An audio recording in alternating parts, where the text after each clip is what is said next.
when I was taking Orgo, but by Halloween I was failing Orgo. Right now you're kind of navigating med school like on your own. Get like coffee today before my exam because I was just so stressed. So I decided after the exam was I was like, we'll see if I get to step limit. Hello everyone, welcome to the very first episode of Uggs Scrubs. I am your host Angela, and here I have my lovely med students from the program Sophie Davis, the CUNY School of Medicine. If everyone wants to go around, we're gonna go name, year, borough/high school, and then specialty of interest. Hi guys, my name is Fatima Coppin. I'm a first year medical student. I am born and raised in Queens, New York, and specialty of interest is neurosurgery or neurology. Hey everybody, my name is Melissa. I'm actually from California, so I can't tell you what borough I'm from, unfortunately. And then my specialty of interest is emergency medicine. Hi everyone, my name is Amy. I'm a first year medical student. I'm from New York, but I'm not from a borough. And I'm from Rockland County, New York, and my specialty of interest is I'm not sure.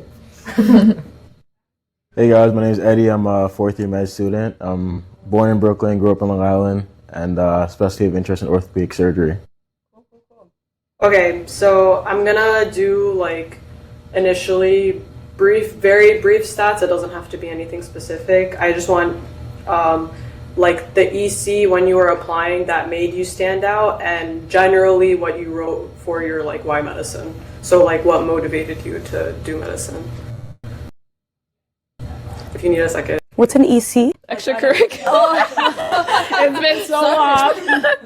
Okay. I can go first. Well, when I was applying, I think one of my biggest ones was volleyball. I think it's because a lot of like who I am was because of volleyball, and so I wrote a lot about that and like my journey as like also a hijabi athlete, and a lot of like, well, my theme was all about like representation and breaking barriers and trying to be the first to do something. And so that kind of related to my why medicine, because it was mostly because I felt like it was something that I could pursue since I was of like different backgrounds, and like there's obviously like not as many Black physicians, or like we need more female physicians in certain fields. And so it felt like, you know, I love science, so why not just pursue medicine and go the long route. But yeah. I loved volleyball too. Volleyball was super fun. I probably wasn't as good as you though. Didn't you play on the team? Yeah. You played on the team. Yeah. I wasn't that good. But I loved sports. I played a lot of different sports. I played basketball, volleyball, softball. And then but like I wasn't good at any of them. Like I just played jack of all trades. Yeah. Well, master of all. Yeah, I tried to be good at all, but I was never good. And then I also did like volunteering in my early high school years. Like I remember I did one like little rotation too for like 2 weeks. Oh, that's cute. When I was like 15. So I think that helped a lot for sure. Mm-hmm. And I feel like I had worked at like 3 different hospitals in different areas within LA. And when I heard about this school, it was like through a friend, like in high school, that they had a sister that went here. And I thought it was a scam when I heard about this school. I was literally like, there's no way in hell. There's no way, yes. But then like I started calling the school and I was like, oh, like it's legit. It was Miss Peel, Miss Leonie Peel. She did recruit a lot of the students. Yes. Yeah. No. I've never heard of that. No, really? She was like... She left like 2 years ago. Oh, yeah, she was amazing. I was gone before then. Yeah. And at the time, like, I don't even know if you guys took out-of-state students. But no, we didn't. She was down for me, bro. She was down. That's like, so sweet. But I stayed in touch with her for like 2 years until it was time to apply. Mm-hmm. And I was lit. I was hooked. I was hooked ever since I heard about the school. I was like, oh my God, perfect. Because I'd always wanted to be a doctor too. But I don't really know if it would have been possible, like any other way. Yeah. Brutally, I would like to say that I would have had it in me, but you know, honestly, like there are a lot of barriers and like glass ceilings you have to break through. Yes. And like it's also kind of like a little club amongst people who's like parents or like in a long lineage of like physicians. Exactly. Yeah. It's yes. huge. I don't have any doctors in my family either too. I wanted to be the first to do something too. Like, Yeah. But yeah, that was my wife. And then I also just like connecting with people, you know, like I feel like that's my why for medicine. Like I love leveling with people, being like, I've been there, I get it, it's okay, now I know how to help you too, you know. So yeah. For me, I'm not sure what it was, but I think in high school I was part of this program called New Visions program, and we like got to like shadow different healthcare professionals in like a lot of different settings, and like it was always like things that you don't like necessarily like think of when you think of medicine. So I feel like I had a lot of like unique experiences where I got to see medicine in like almost every lens. But I think like at the end of the day, like why I wanted to do medicine was because I just had a really good relationship with the pediatrician that I had growing up, and that was like what I aspired to be in terms of like growing up.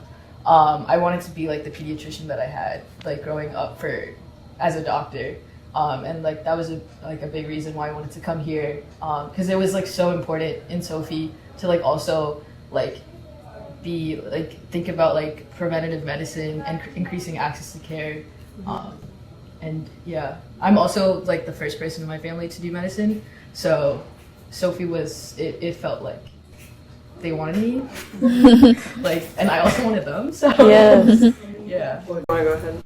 Yeah, like so for me, in terms of like what I was doing at the time, I played sports too. I played soccer for my school in high school, and I like ended up continuing playing at CCNY too when I was in Sophie. So that was like one of my main activities, and I think like through playing sports growing up, I got into like fitness and like studying like anatomy and the like human body, and so that was like part of like just my interest in health and wellness in general. But also too, like I had like some people who had like chronic diseases in my family too, like cancer and diabetes. Like for me, it was important to like really learn about those things and how I could like help like address them in my family, but also like just in like Black community as a whole, because I was like aware of how like those were issues that needed people to work on them for my family and then other families like mine as well. I appreciated how Sophie's focused on like serving underserved communities and serving communities that are like the people I knew. So that drew me to the program, and like thankfully, they were able to like see that I was like believed in their mission, and like things I was interested in was in line with like what they care about here. It's really good. Oh, by the way, I should have said at the beginning, but Sophie Davis, or like the CUNY School of Medicine, is a combined program for your bachelor's and your doctorate of medicine, and it's 7 years. You don't take the MCAT, and it's in Harlem, New York. So I probably should have said that at the beginning, but anyway. So what do you guys as med students, like you finished your undergrad obviously, so as med students, what do you guys like? How do you guys manage your time? Like how do you like find the time to do your hobbies or like fun things, or I guess like your outlet, so you're not like stressed all the time? Because I can imagine like with all the classes that you're taking, like it might be hard to do that.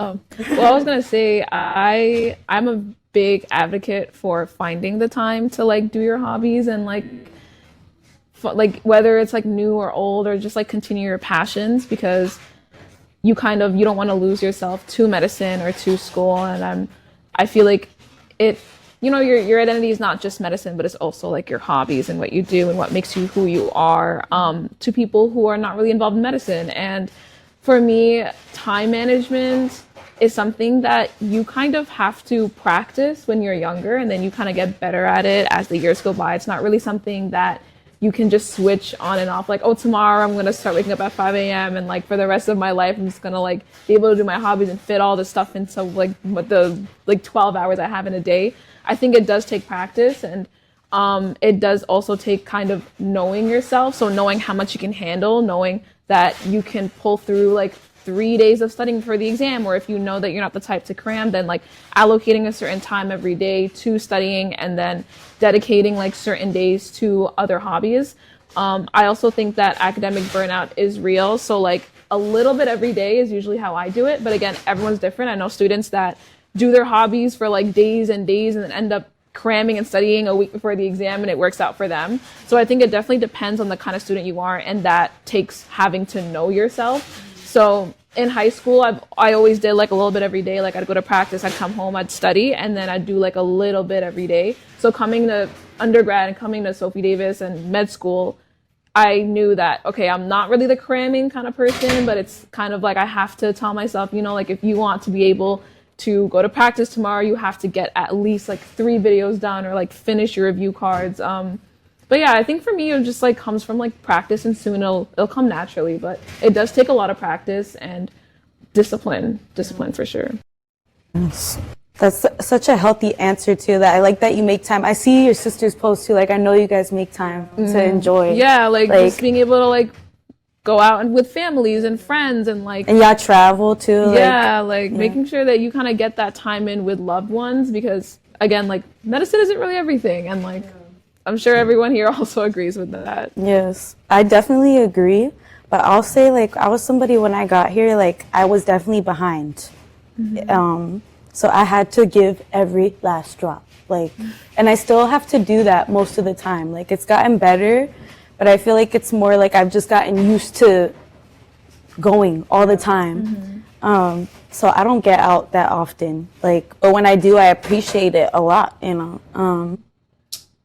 But it's hard. Like I feel like it's hard for me to also try to enjoy like when I have to go outside for like a birthday or something like that. Like I'm just not used to being outside like that. Like, and I also am thinking about the 10 other things that I have to do. So for me, it's hard because like even though medicine isn't everything, like it's the main thing I'm doing right now, and I have to get it done. I have to. Like I have no other choice. So it's hard, but like. It does get easier with time. Like you start getting used to it, and the material also gets more enjoyable. Like you can appreciate it a lot more and want to learn it, not just like, oh my god, it's not such a drag. Yeah, I'd say like, well, first I'd say like time management for me is like very like, it literally changes like in like whatever aspect of my life is going on. But I feel like it's like something definitely that I still struggle with now. Like I'm always trying to figure out like ways, like how I can figure out how to like balance my time. But for me, what has helped is like kind of like block scheduling my already scheduled schedule. So like, there are layers to this. Like if I know I have like 4 weeks for like one specific module, I know that, and if it's like the beginning of the module, I'll like really take that time in the beginning to like hang out with my family, hang out with my loved ones, like really like enjoy myself, so that like when I am closer to the exam, like I don't feel like I just wasted like all my time, like, or that I didn't have fun at all. Because I think at the end of the day, like the things that you remember isn't always the things that you study. It's like the experiences that you have, the people who you hang out with.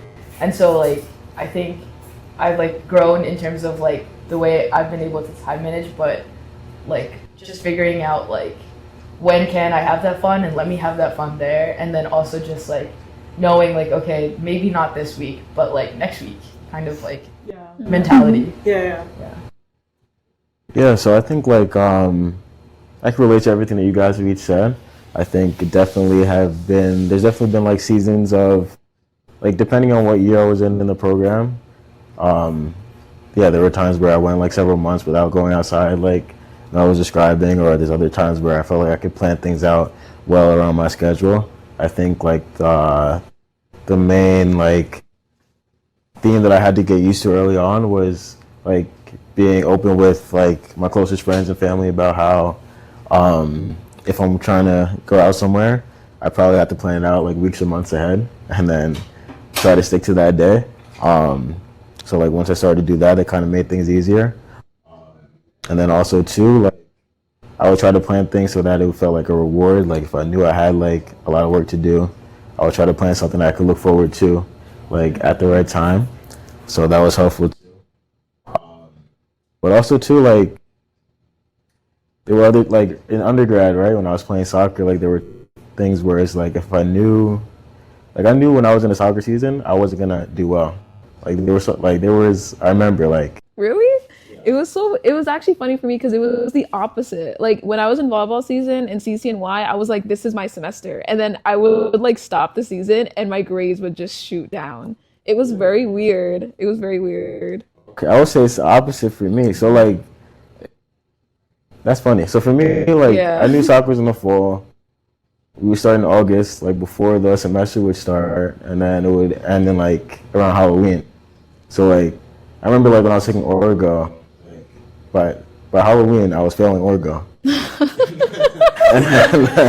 and then but by December I was doing well in the class. But like I knew like the first half of the semester I was gonna be neglecting the classes. You know, I wasn't gonna have the time to really give it the right attention. And then I would plan out the semester knowing that I wouldn't be going outside at all the second half of the semester because I'll have to, you know, That's get like things what happened back. to me in high school, and then I realized that I shouldn't do it in college.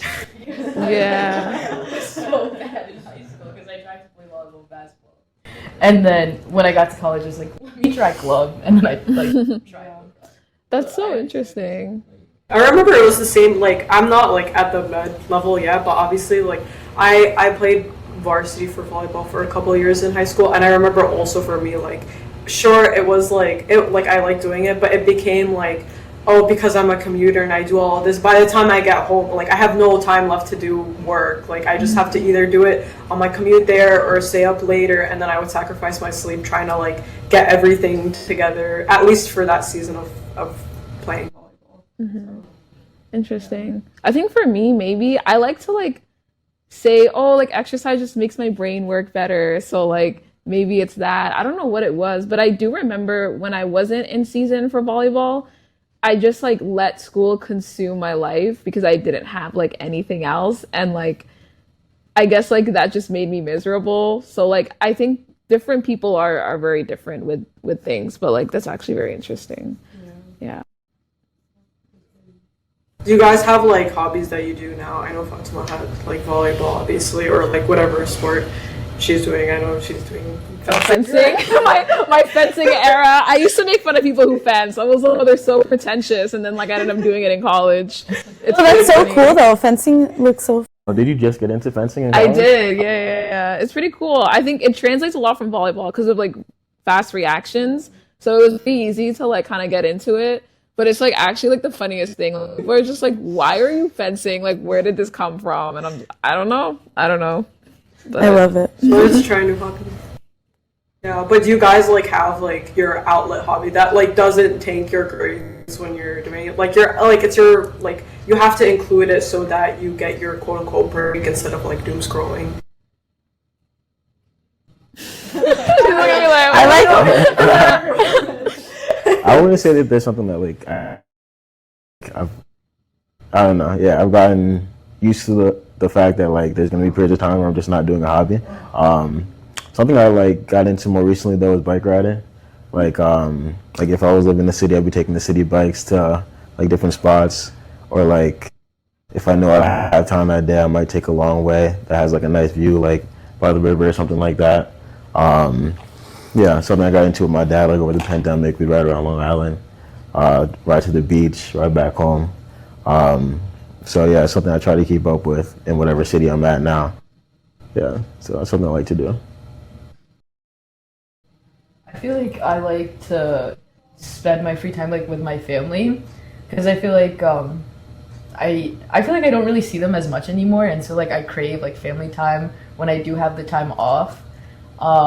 And so I'd say like that's low key one of my hobbies, but if that That's a valid hobby. Oh, though. girl, that counts to me. My Yeah, hobby. it counts to me.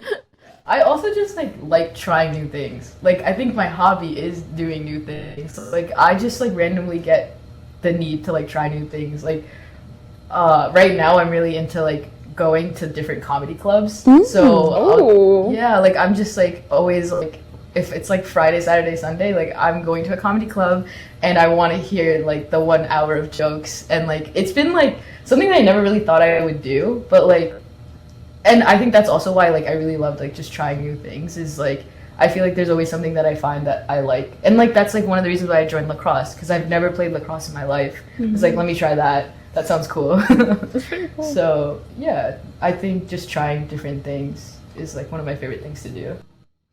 Do you recommend any comedy clubs like near here? Well, Yeah. well, are they gonna pay me for that? Paid promo. I'll talk to you later. But I think no a good worries. place to start is Grizzly Pear. Grizzly Pear. Yeah, because you can like I've go seen there for that under place. 10. And I feel like, because that was also part of the problem why I didn't want to get into it, because it's like you have to pay to like get tickets to like go see the comedians. But I feel like there was just one time where like, because they're like always there in the streets being like, do you want to see a comedy club? And every time I'm like, yes, but like not right now. And then one time I was just like, you know what, let me just do it. And then I did it, and it was like so worth it, because it was like $5 at the time. So I'd say go to the streets, and then they'll give you a discount. Okay. That is like so. She knows the method. She's been around the comedy club business. Just She like, loves a walk laugh. on She the loves a good laugh.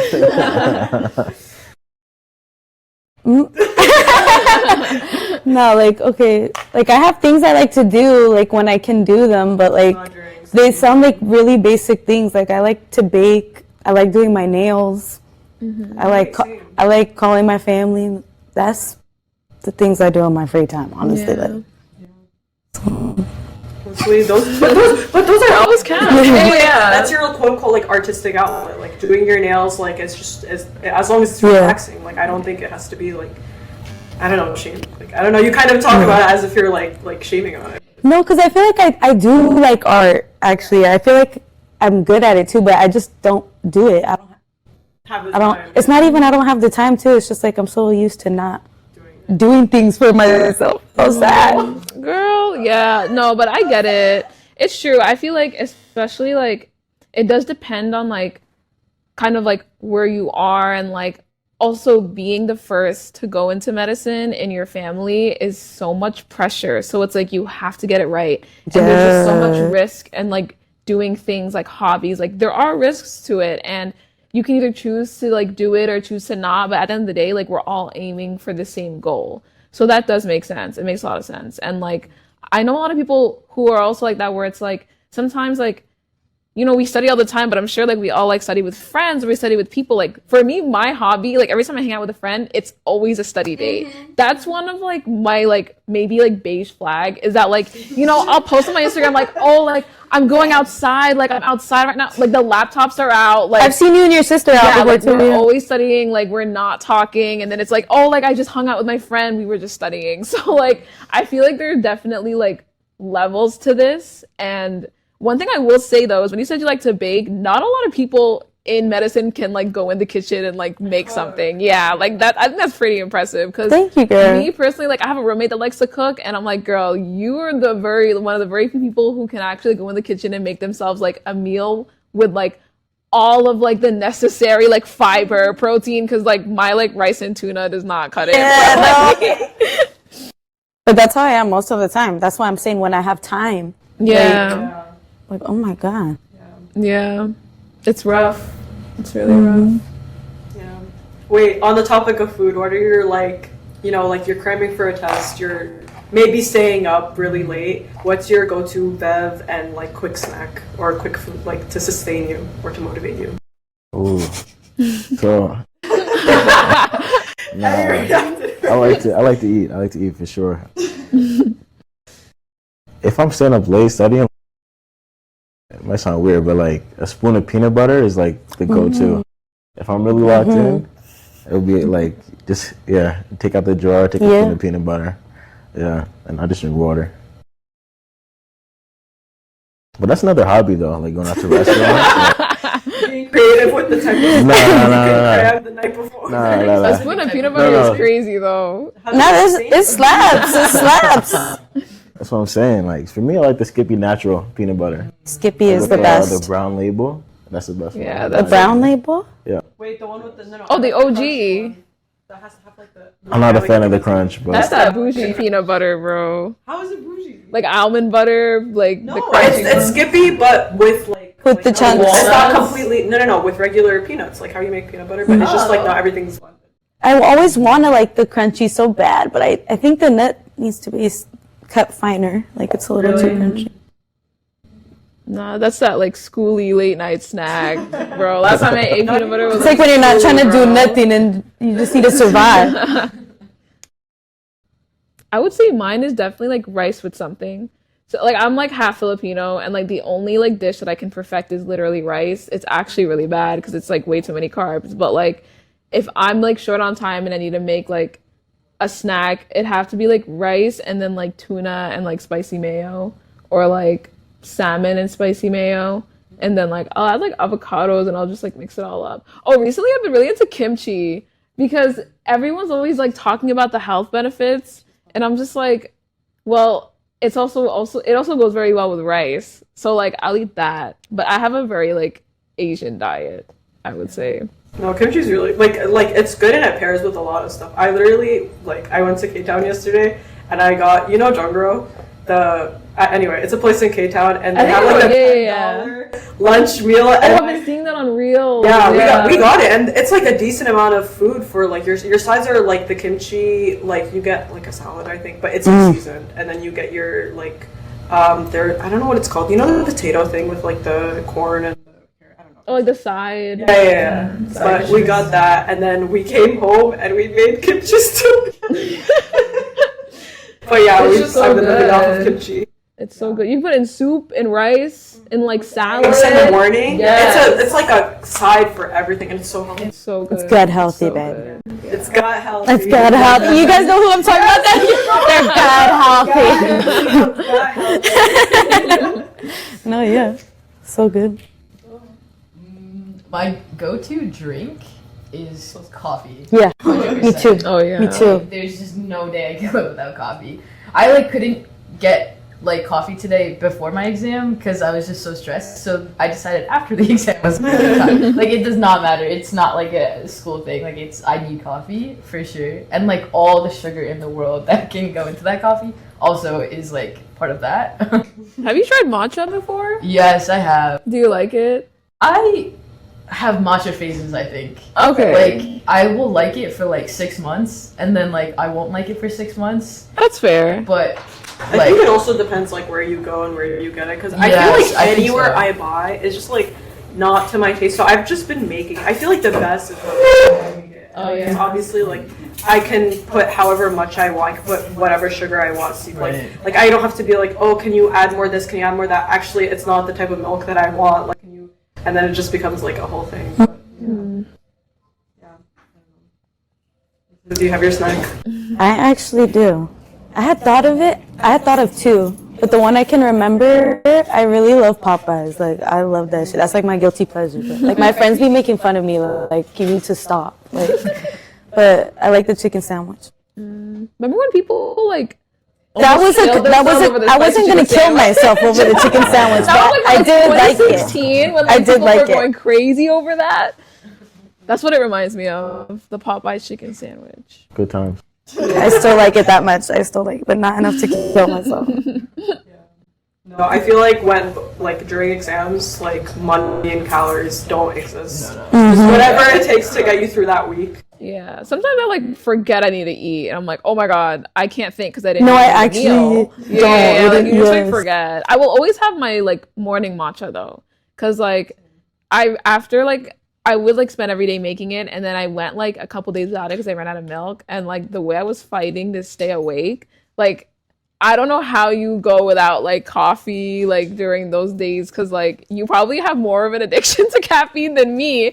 And so when I was going through that withdrawal, I was like, nah, like I need to drink this every day. Like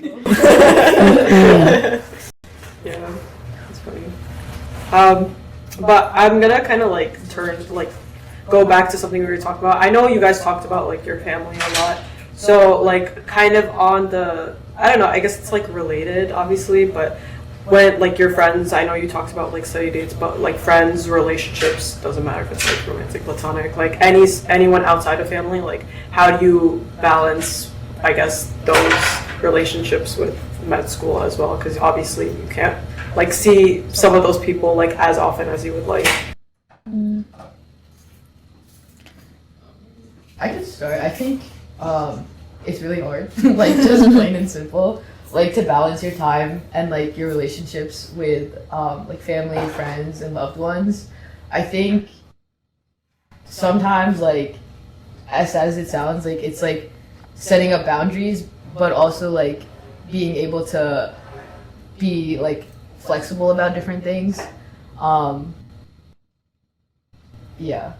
I don't know where I was going with that, but it's really hard. I'm not even sure. Yeah. I have like 6 siblings, so there's 7 of us in total, and then my 2 parents, so that's like a family of 9. And so growing up, we were always very close. I think when you have siblings who are also like very close in age, like me and my siblings, we just kind of like grew up together. We go to like the same schools, and so like coming to Sophie, I knew that the one priority I have to maintain and I want to maintain is my relationship with my family. And luckily, you know, like we're born and raised in Queens, and like the school is in Harlem, so like it's just like a train ride away. But again, like you get lost in studying, it's very hard to find time, and like it's a lot of like, oh sorry, like I can't come home right now, like I have to study. I try to visit every weekend because I'm so close. So, and then like weekends leading up to exams, like this weekend I probably won't be able to go in and like visit them. Whenever there's like whenever my parents like kind of like hint that they miss me, I'll like visit them for one day, then I'll go back like the next day. So it's kind of like a push and pull, like we meet in the middle. So like even when I feel like I cannot go and like spend time there because I won't be able to get anything done, if I see that like my siblings or my family or my parents miss me, I will go, but like only for like a couple of hours and I'll come back. But like most of the time I'll try to visit every weekend. But like it is very hard because then like you also have to adjust to kind of like living without your parents if you don't live at home, and like you lose that like support system. And like as chaotic as like families can be, at the end of the day, they ground you and they remind you of like who you are, and now you're kind of navigating med school like on your own, which is a crucial part of growing, but also very, very hard. And so like that's why I also like to visit on weekends and like text them in the family group chat and like just like hang out and stuff. But it is very tough, but you just kind of have to make the time for it. Mm-hmm. Yeah, my family's in California, so it's like I see them like every year to 2 years, you know, so it's very hard. Like I do talk to them like pretty often, I consider pretty often, I guess. Yeah. But no, I miss them all the time. Like I'm always craving of like having a family, you know. But like I think that's part of the reason too. Like when we came to Sophie, we were really young. So, you know, I was like 18 years old, you know, and I was running for my family. I had very strict parents. I'm sure some of y'all can relate, you know, like, so I was running thinking like, oh God, like, I just want to get away, you know, but now that it's been 7 years, I want nothing more but to go back, you know, like, Are you applying, like, when you apply to match, are you going to apply in California? Definitely, definitely. I want to retire my parents as soon as humanly possible. And like, I think it really helped our relationship though. Like I highly recommend to any of you guys that live with strict parents, like, and you feel like you could never go out of that box that they're putting you in, like get away quickly, you know, and you'll want to come back that much quicker, you know. It expedites that process of them like understanding that you're an adult and they can't, you know, stay up all night, you know. Because my parents, they would be like, we're coming right now, we're gonna get on a plane right now, and they did, you know. They did. They were not playing. They were not playing. Yes, like you could ask my classmates, they remember, they still remember. Yeah, they're like, oh my God, remember when you had to go home because your mom wouldn't stop calling you? Oh, like, no. Or like when she came to your apartment. Yeah. So like, but now it's a completely different relationship, you know, like I've been through so much since then, like that they trust me now with whatever happens, like, and I've come too far also for them to question. But yeah, I feel like also since I was here by myself, like I would jump into relationships a lot, transparently, I would. And like people would always ask me like, how do you have time for a relationship or whatever, like in Sophie. But I really feel like if it doesn't just apply to guys when they're like, if he wants to, he will. Like it's for anybody. If you want to, you just will. You know, like there's gonna come a time where we're gonna want to have kids, gonna want to get married, and it's not gonna be a great time then either. It's gonna be probably the worst of times. And but it's the only time, so, that I really, if you're somebody that hasn't been in a relationship in Sophie, I applaud people that stay focused on their path, and stay dedicated to what they're doing, I feel like you can do both though. I don't want to hear that no, you need people in different types of relationships, friends, family, platonic, romantic. I feel like anything that will get you through and get you that support that you need, just take it. Yeah. Eddie? You should be the wisest. The eldest. Yeah, I mean, for me, I think it's I was seeing what Fatima was saying about getting a sense of how often, over time, I got a sense of how often I need to see my family or contact them in order to keep the relationship strong. Yeah, and it's different with different people. My mom, I grew up with strict parents. My mom's pretty strict, so I make sure to talk to my mom or see her at least once a week. And that's something I never compromise on, just because I know that that's good for us staying connected. But other people, my dad or my brother, I'll just have a group chat or text them back and forth whenever something comes up or I'm thinking of them, and we'll stay in touch like that. Because I mean, for most of Sophie, I lived in an apartment or in the dorms. I'm at home right now, so it's it's definitely easier now. But that's what I would do during those times. I think for me it was about really getting comfortable with my schedule and really be honest with myself about like I was saying earlier, when I could plan out to actually see people and being intentional about using my time in the right way where I could get the most of days off and use them wisely to see family and friends. And I think over time, my outside of family, my circle of friends definitely got smaller. It's pretty tight right now. Mm-hmm. There's certain people I just make sure to see, I hit them up whenever I have a break, and it's okay, we're gonna stay in touch at these times. And then other people, I just for the most part, they come and go. I see them when I see them. I'm a pretty, I don't know, it's cool for me. I'm a pretty, I don't know, relatively social guy in the sense that, I'm okay with just seeing people when I see them or just, meeting new people when I go out. So, I've gotten used to it. It's okay. But, yeah.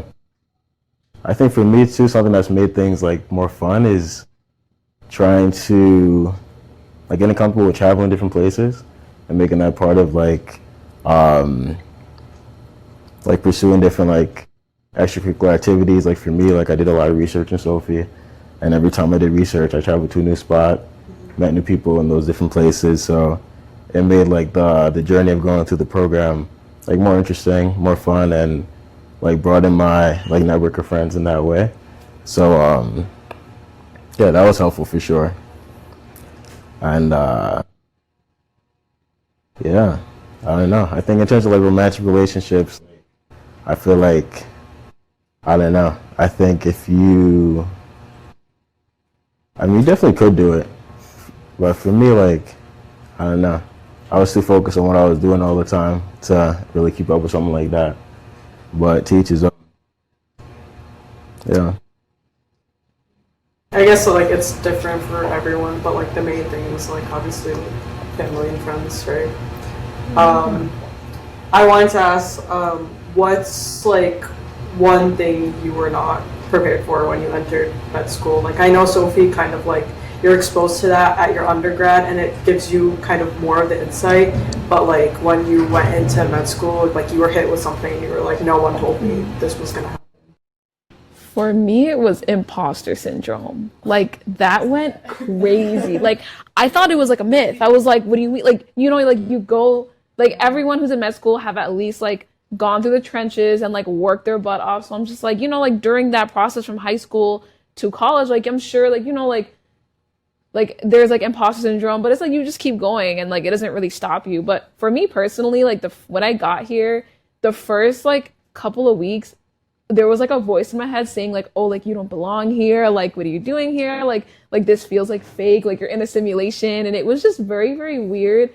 And it was like, well, like not like an actual voice, but like just like hypothetical. Like, like, I'm hearing them. like I like just like thoughts where it's just like uncertainty. And I feel like I'm like a pretty like studious person, like I get things done. And so like this was also very new to me. Like I was like, you know, there's some times where you joke like, oh my God, like I'm not prepared for this test, like I'm cooked, blah blah blah. But like this was like real. Like it was just like, oh my God, like the stakes are high, the tuition is 40K a year, the like you're like standing on the shoulders of like all of like your ancestors and like your immigrant parents and like just like barriers like along the way. And it's like you finally got to where you needed to be, and then you're like, oh my God, like what if I mess it up? Or like, oh my God, like how do I go about this without like screwing myself over? Or, like what if things don't work out? Like what if I like can't complete, like God forbid, like what if I can't like complete the year? Like it's just a lot of like thoughts going through my head. Like I finally made it, and like I mean I haven't like made it, but it's like the beginning of finally making it, and like it's a new point in your life, and you're just like very like uncertain about everything, especially with all like the med school fear mongering on the internet, and like or people saying like I've had to cut off like my entire like friend group. Like it's not that serious, but like, you know, like you hear stories of people being like, I sacrificed my entire life for medicine.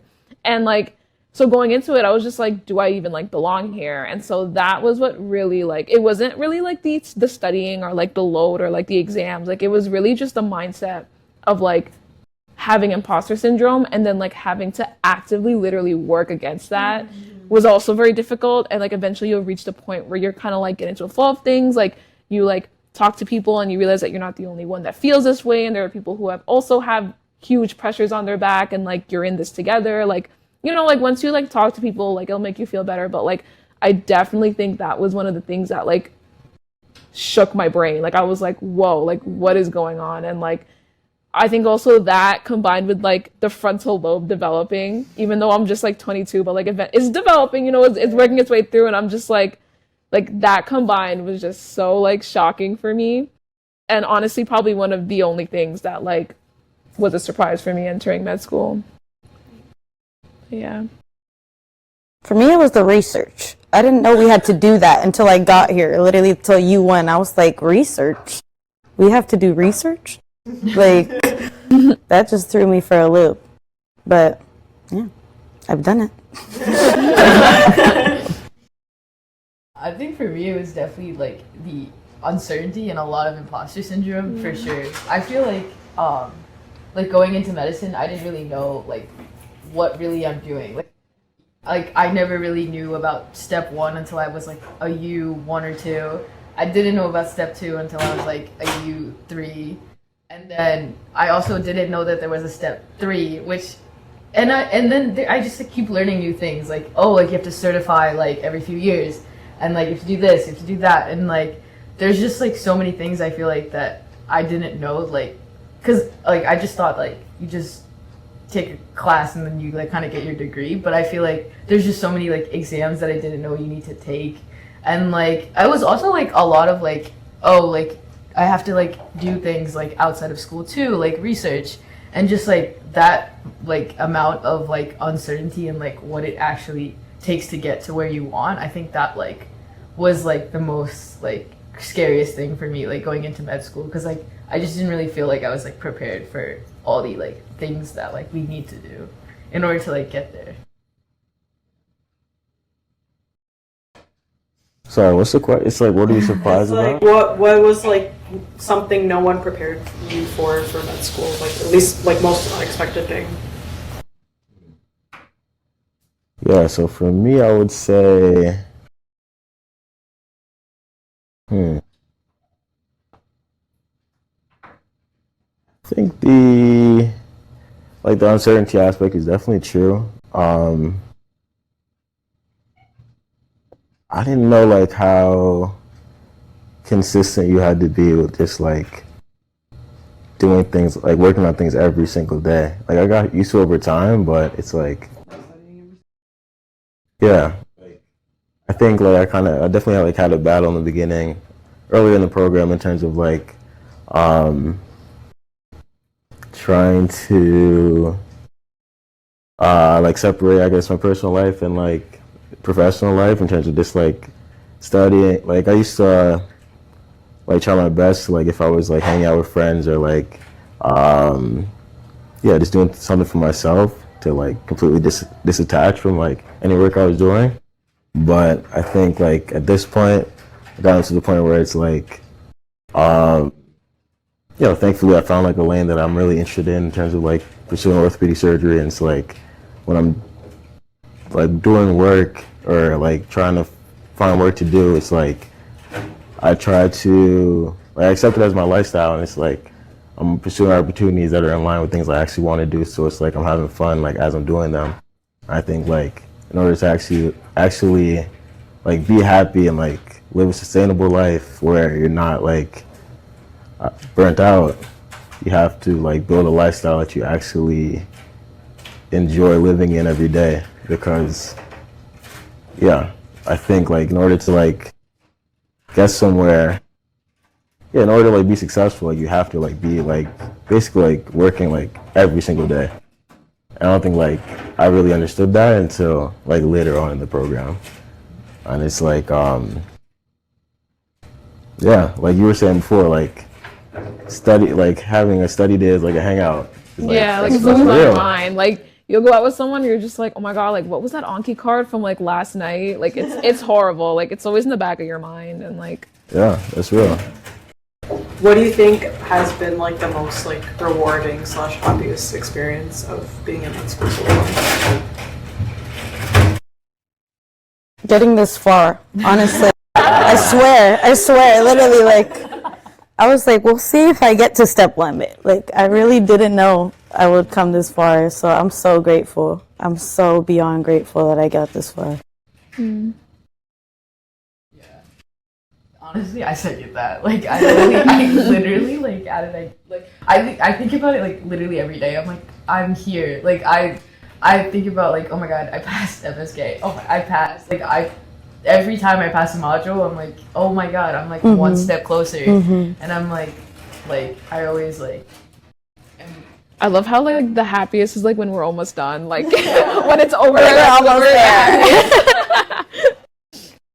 I think for me it was definitely like I hated the first 2 years of med school, honestly. Like for me it's definitely like getting to the rotations, like actually seeing patients, actually like yeah, doing work and like connecting with people like as you're learning and as you're like learning to like practice medicine. I think like the tail end of the program is the most rewarding for me. Yeah, because those first 2 years of med school, you're just studying like the whole day. Like it wasn't for me. So I'm glad glad to be on the other side of that and be like doing what I enjoy, like what I came here for, like every day now. So yeah.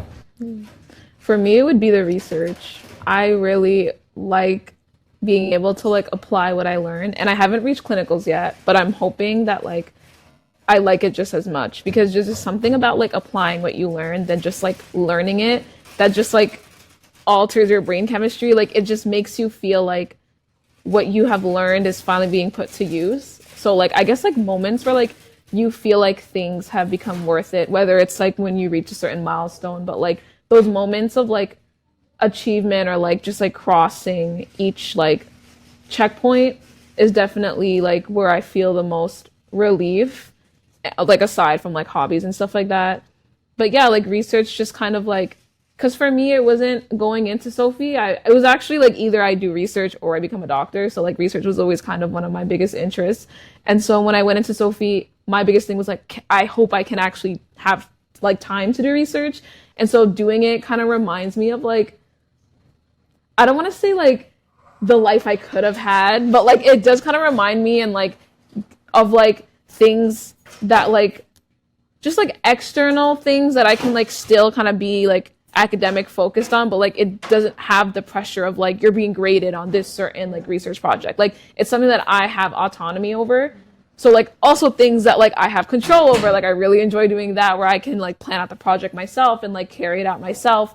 But yeah, like things like that. So as like weirdly nerdy as it is, like research is like kind of an outlet for me because also like there's a creative aspect of it where you make up your own question and you do your own methodology. But yeah. What is like your craziest, I guess, like patient, if you have like worked in that aspect, or like class experience, like encounter? Any other one? Man, so there was this guy, like, he was a great patient. There was this guy on my IM rotation. So he came in, he had like shortness of breath, like he had COPD, but he had like this long problem list of lifetime problems, like multiple. So yeah, he had like thyroid cancer and like smoking, and like he also had like was on methadone for like substance abuse, and basically like from a substance abuse issue, he had like abnormal heart rhythm, and like the medication he was taking was like contributing to that, as well as like the methadone he was taking. I think he was taking like I forgot exactly what medication he was taking to like avoid withdrawal, but basically like, we told him like to stop taking the medication. Like we're gonna like reorganize your medications to make sure like we have things under control. But then like he like had a batch like in his bag.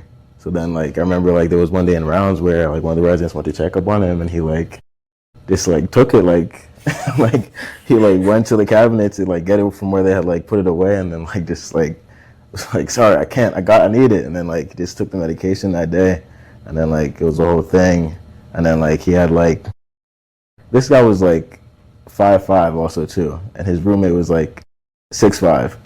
And like later that week he got into like an argument with his roommate. He tried to like headbutt him. Oh. He was just an interesting case.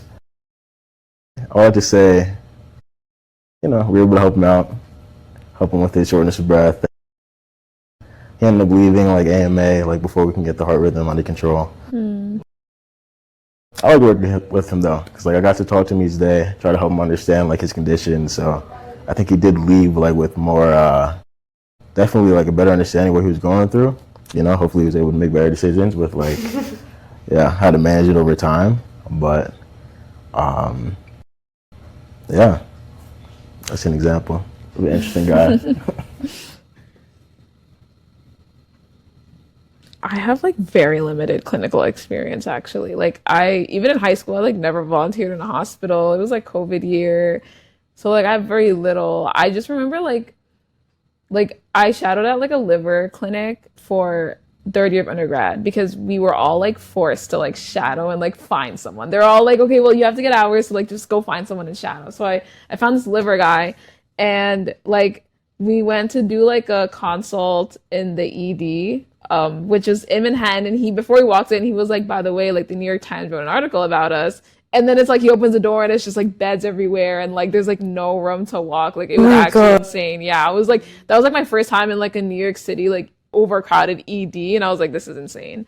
But yeah, like I went in, and then like we went to see this one patient, and like he had to like yell because everyone else was like yelling because like no one could hear anything. So he was kind of like yelling, asking her questions, and then she just kind of goes like, I think my liver like exploded, and then he's like unfazed, right? So he's like, oh, like don't worry, like we'll take care of you. And then we leave, and then he looks at me and he's like, did that lady just say like her like liver was like gonna explode? Like, and he was just like laughing the whole time, and I was just like it was just funny to me because it was the first time like realizing that like when patients come to you with like complaints, like you just kind of like stare at them and be like, yeah, like okay, and then like and they'll say like the craziest things, and he'll be like the most unfazed, and then he'll like come out of like that interaction and he'll be like, well, that was weird, or like he'll just kind of be like, oh, like that was very interesting. I thought that was like pretty funny because like he did that multiple times where like we'd have patients who would like come up with their own diagnosis or like just like ask questions like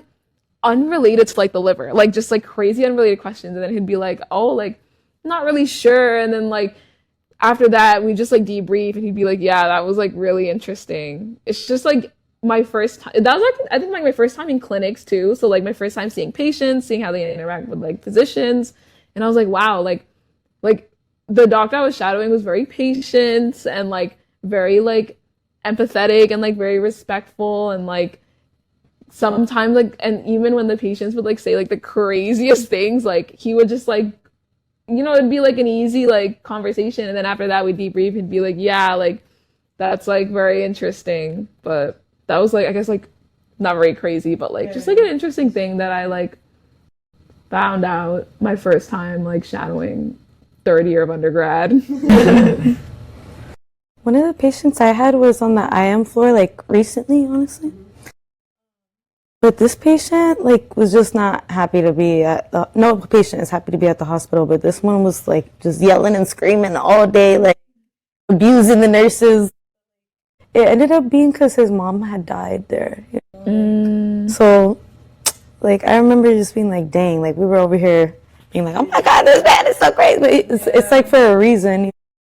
How'd you guys find out? We talked to him like, Oh, yeah. yeah.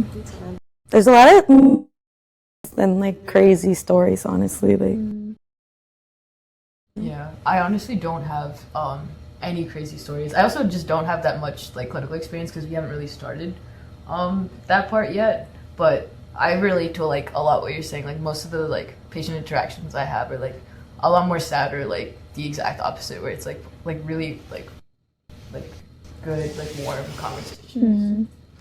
Yeah. When I like shadowed the liver clinic, I like, that's actually when I also found out how like kind of depressing medicine can be, and like how much doctors also like actively have to like kind of fight against that, like always being in an environment like that where people are constantly sick and like constantly like worried, and just like a lot of like negative energy in terms of just like, I don't know how to explain it, but it's not a very like obviously like an uplifting place to be in. And so like that kind of opened my eyes to like the realities of medicine, and like how it's more than just science, but like, in Sophie they teach us about like patient interaction and empathy, and like, the greatest interactions. Well, the doctor I like shadowed was extremely empathetic, always listening, like always at their eye level. Like even though we'd read the chart and all the information was there, the patient would come in and give like an hour worth of a life story, and he would sit there, not interrupt, and just like listen. And so like watching that in combination with like seeing so many people who were sick and like needed a lot of help, like it was kind of like a light at the end of the tunnel, where it's just like, like it's a very, very like hard place to kind of be in, but like as a physician, like it's really what you make of it. And so like, yeah, like I'd come home to my sister and I'd be like, wow, like that was like, I'm not even the doctor, like I'm just like a student like looking, and like I would come home and I'd be like, oh my God, like that was a lot of like complaints, and like just like you can just like see the patients in pain or like struggling or like confused, and like like as a doctor, like you have to do a good job at kind of like helping them navigate that. And so hopefully they leave with like feeling much, much better.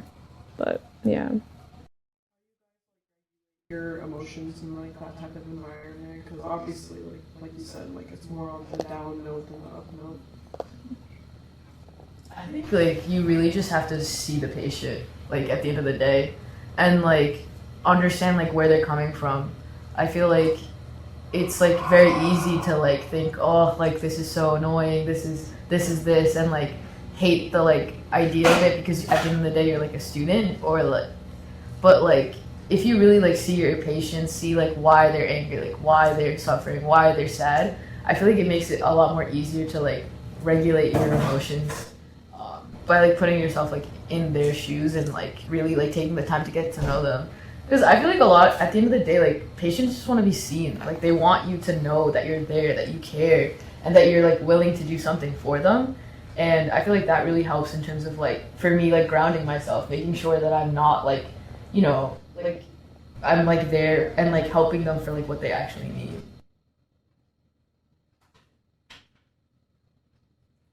Yeah, I agree. I think like you definitely come across like a lot of patients who are in like really like challenging situations, but I think you get like a sense of relief and fulfillment in knowing that like if you're seeing them, they're in a place where they're getting help, right? You're helping them to get better and address those problems that they do have. So yeah, it definitely helps to put my mind at ease if like I saw a patient early in the day and like learned about all the problems that they have, and I get the chance to circle back, see them at the end of the day, see how they're doing, how they're holding up in their room, or like even if they're there for a while later that week, like how what we're able to do has been able to help them. Definitely helps to put your mind at ease.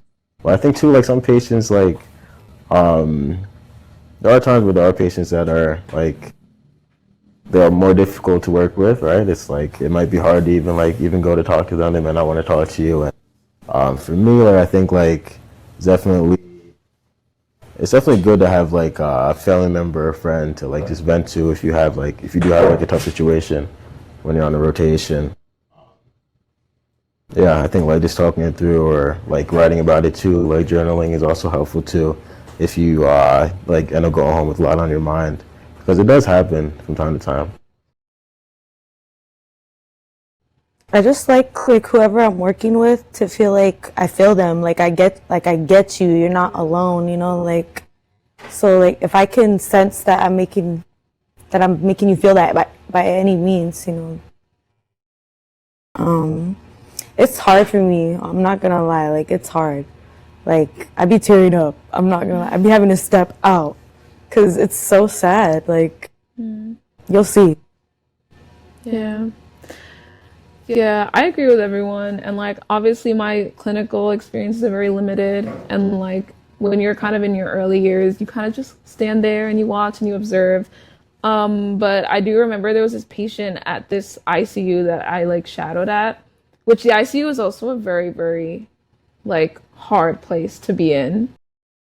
But yeah, like I was shadowing, and like there was like this patient who underwent surgery, and then he was recovering, and he ended up having like a hematoma, and like he was very old, and they checked like his brain activity, and they were like it seemed like they diagnosed him as brain dead. And so I went with one of the PAs to break the news to his family, and I feel like just being able to watch that interaction or like be a part of that interaction and see kind of like the empathy that the PA was like had for the family and for the patient, and like expressing, they did everything that they could, and like just seeing that and like how the family responded, I think that was also very important because it's really about the way you deliver the news. And so the family was very like understanding, and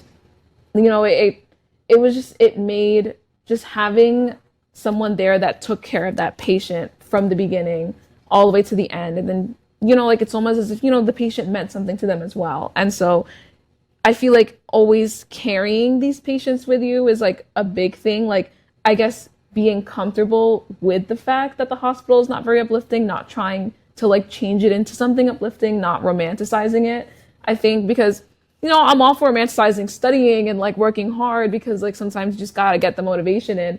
But I think when I would shadow in the hospital, I'm just like, this is really not something that I can afford to romanticize. Like this is something that every patient that like I have like shadowed and like seen the doctor take care of, I remember them and I carry them with me, because I feel like it's just like it really builds your humanity. Because like Eddie said, like it's very, very tough to be in those positions, and like you work with difficult patients, and like it's just like like you kind of become like insensitive in a way, or I've heard stories of people becoming insensitive to it and like used to it. But like I think being able to like comfortably sit in that kind of environment and like bring in the emotion and bring in the empathy that the school teaches you, and that comes from the person you were before medicine, I think that's very important.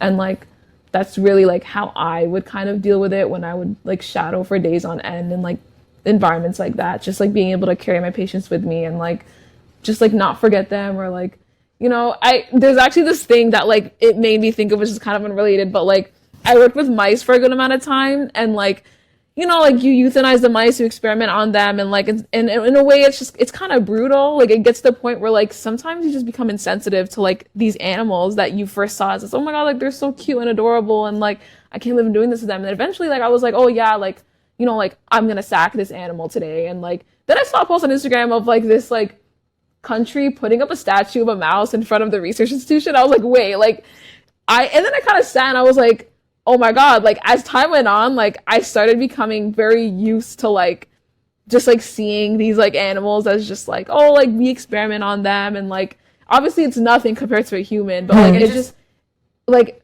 thinking back, it just kind of like makes you think like, you know, like you can't really be insensitive or like just kind of like get used to it, because like if you do, like does that really make you like human anymore, you know what I mean? Like so yeah, like it was a lot of like that, a lot of reflecting that I would do when I would go home, was just like, how do I not forget about this? Like, Mouse murder. I'm a mouse murder. Like, it was just very interesting. And like that's actually something that I thought of after I shadowed. Like after I started getting into shadowing, I thought about like my little like mousecapades when I would do research, and I was like, oh my God, like I need to like actually like not try to like I need to actually sit and like be like, oh my God, like I'm going to be like sacking a mouse today, so let me just like, oh my God, like quietly just like sit and like think about how much it did for science, and then maybe I'll like move on and do it. But like it was very interesting, and that was very, very reflective stuff from literally just watching.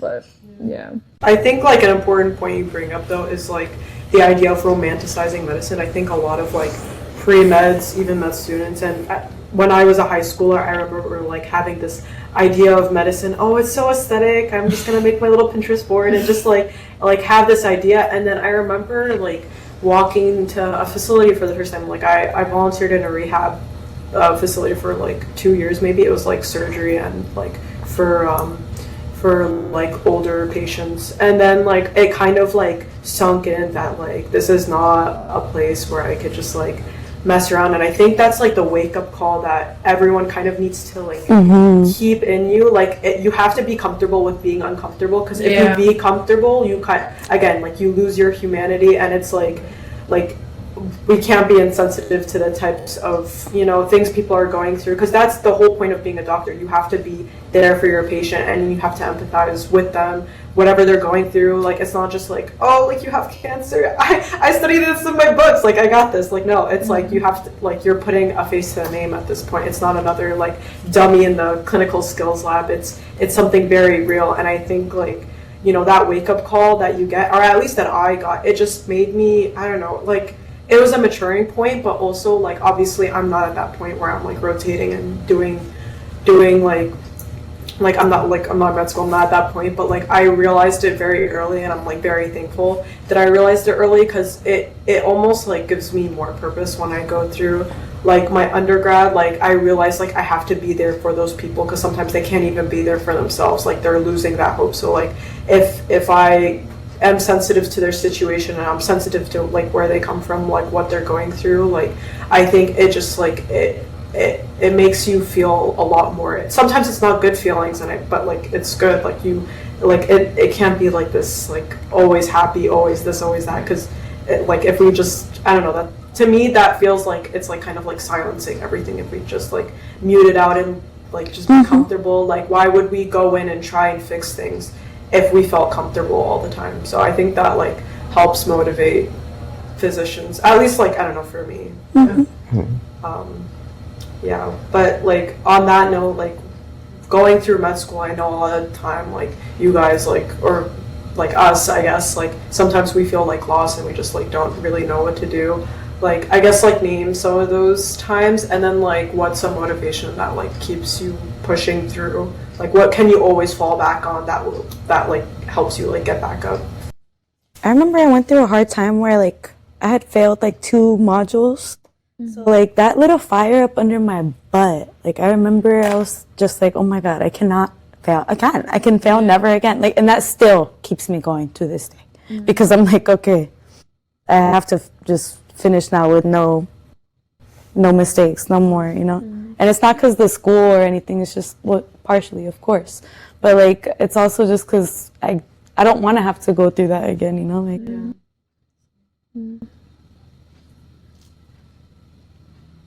I'm trying to think, but I think a lot of like points that like, I guess you can say like points where I kind of felt, I think when I reach burnout, I think is also one of those points where like I feel like I just can't do anything, or like I just can't like interact with people, like I can't study anymore, like I just feel like frozen. A big thing that helps me is like my family, because they know me the best. Like they know me outside.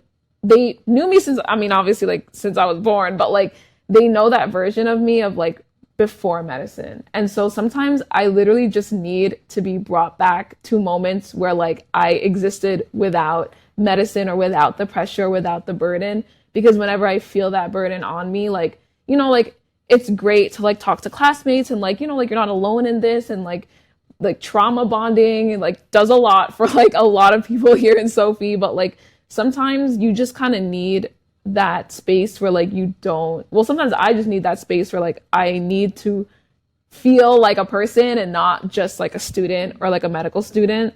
And so like family is like the best remedy for that. Like when I go home, like I feel like I've reverted to like my 16-year-old self, which is like not good in a way, because it's like you're grown, but also like I feel I like it in a way because it's like that's when I didn't have responsibilities, and that's when like I relied on my family more, and that's when like I was at like a stress-free time in my life. And so like just visiting back in Queens and going home and like literally like going and studying in places that are like near like my like elementary, middle school, like just like that feeling of home, it grounds me a lot, and like it brings me back to like what I wanted to do in the future. And then that's kind of when my motivation resets, and like it just helps me keep going. Yes, I would say like for me, like I definitely, yeah, there was a time I was definitely burnt out in like the first year of med school for sure. Because for us it was like the tail end of the pandemic. Like my last year undergrad, the pandemic started, we were at home, and like I was at home in pandemic for first year med school. And like I was saying earlier, like I just hated like just studying all day. And at that time, like you couldn't even go outside if you wanted to, and you were studying all day. So for me, what like how to change my mindset and like avoid burnout in the future was like figuring out like what I really wanted to do like as a career, like after the program, to know like that's my North Star to like work towards every day. So like thankfully I was able to find like some shadowing opportunities and shadow orthopedic surgeon, and then find out like, okay, this is actually like where I really want to go, and then focus on that moving forward. So then there was like a reason behind like why I was studying so much, and like I had like a frame of reference for like what I was working towards all the time, and that helped me a lot. So I always like try to recommend to people to like figure out like what you actually want to do early on, and then like work towards that, and like build yourself towards that goal, and it helps to put everything in perspective over time. I think for me, what helps like ground me is like genuinely just talking to my mom every day. Like one of my like non-negotiables is literally like at 7 p.m. I must call my mom, and we must debrief about like everything that's happening in both of our lives.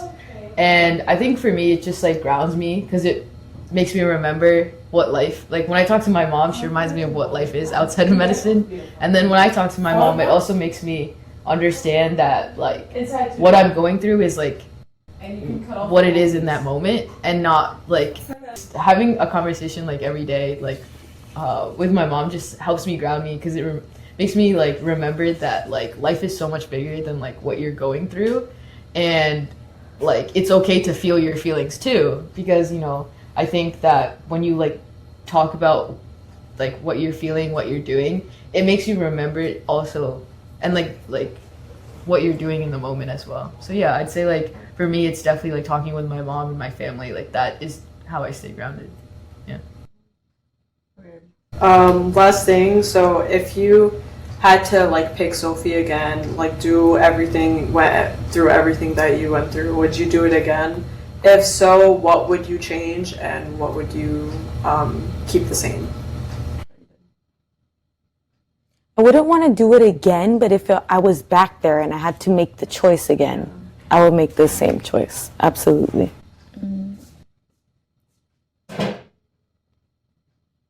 Yeah, I mean, I would definitely do it again too.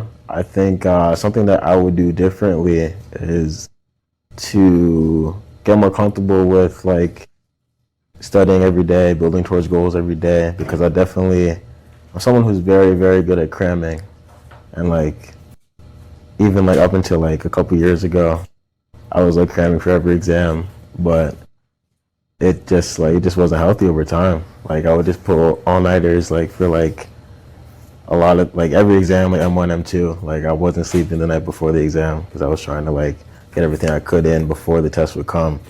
But yeah, I just don't think like it's a good habit. Like so I've had to like learn to switch my lifestyle to the point where it's like I said, I'm like trying to study towards certain things each day, or like have a routine where I'm either waking up early to study every morning, or like putting in work towards like studying something every night. So I think like I would have adopted that like in undergrad and like made that like my lifestyle early on. So, and it definitely would have helped me to do better over time, I think. So definitely recommend that for other people in the program now, or like if I was to go back, I would have approached things differently in that way. I could like make the decision again to come to the program, I would 100% again make the decision. But I think like I would come again to the program and like become a doctor at the end of the day. But I think what I would want to tell myself, or like what I should have told myself, is like just like believe in yourself more, and like just like understand that like your experience, your like feelings, they're like valid and they're also unique. Because I think like when I first started the program, I was like, oh my god, should I do this, should I do that? And like even now, like as I like start medical school, I'm like, oh, do I need to do this, do I need to do that, do I want to do that? And there's like this constant need to like fix yourself in a certain way, and like, you know, try to be the best version of yourself. And I feel like sometimes like it's not like the easiest or healthiest thing ever to have those feelings. So maybe just like for me is like working on that like earlier, and like figuring that out so that like when you do the things that you want to do, like you're more like confident about it, I guess.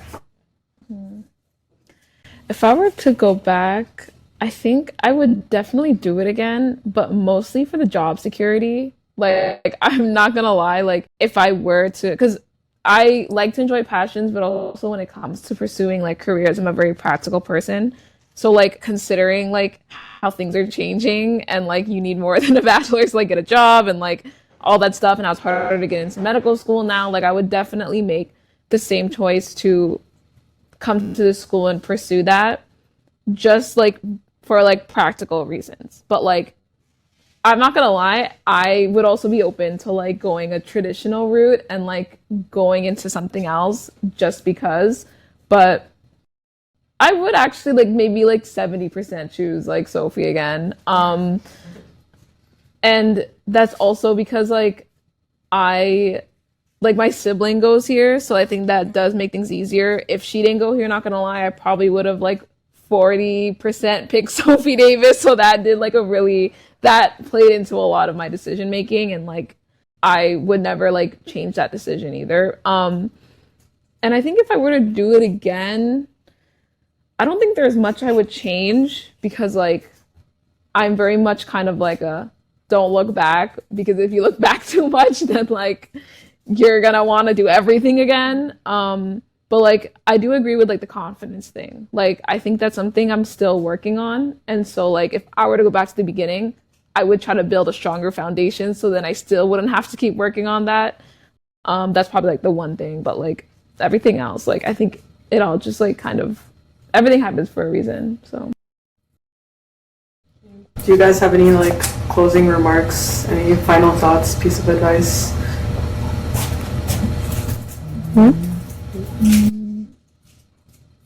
For anyone wanting to either choose Sophie, go traditional, or like this kind of route into medicine?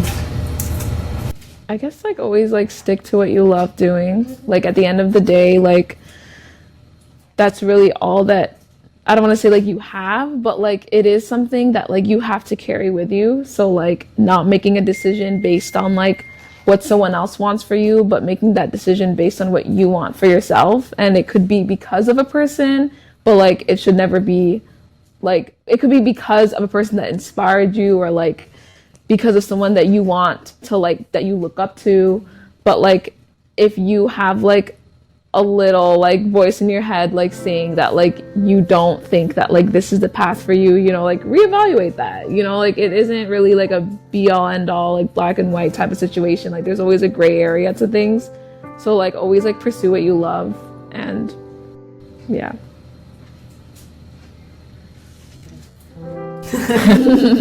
Okay, thank you guys so much for coming and for your time and for joining me on this episode. And yeah, thank you guys for watching, and we'll see you in the next one. Thank you.